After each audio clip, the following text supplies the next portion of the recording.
Indian गव्हर्नमेंटाकडे जी land असा it contains an element of estate म्हणतो आम्ही. म्हणजे आमच्या गोयात आम्ही जमनीची ओनरशिप ट्रान्सफर करिना.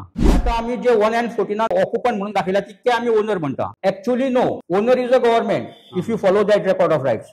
देअरफॉर कुमदाची land is not transferable, inalienable from the गांवकार म्हणटा ते तेका लागून तू ती मॉर्गेज सुद्धा करून गावना. मॉर्गेज सुद्धा बँकेत घेऊन केली जमीन तुझ्याकडे कुमदाची जमीन असा म्हणून जाल्यार only the right of the bank is on the income of that land, not on the land. हे uniqueness of the Goan system. Revenue laws लागता न्ही त्यांच्याकडे हे अशी कंडिशन्स नासता. कुमदादीक सुद्धा ऑक्युपंट म्हटलेलो आसा.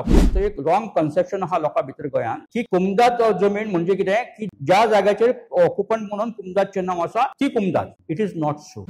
जर ही सांताक्रूज कोमुनिदाद म्हणपाची जाली न्ही जाल्यार आख्खी विलेज इज अ कोमुनिदाद आणि दॅट लँड इज ट्रान्सफर्ड. त्या लोकांक सुद्धा आता गव्हर्नमेंटान रेकॉर्ड ऑफ राईट्स करताना ऑक्युपंट केल्या.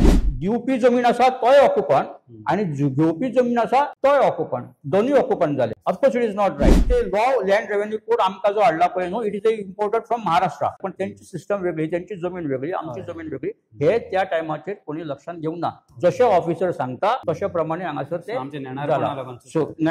तेका लागून चुकला आमचे.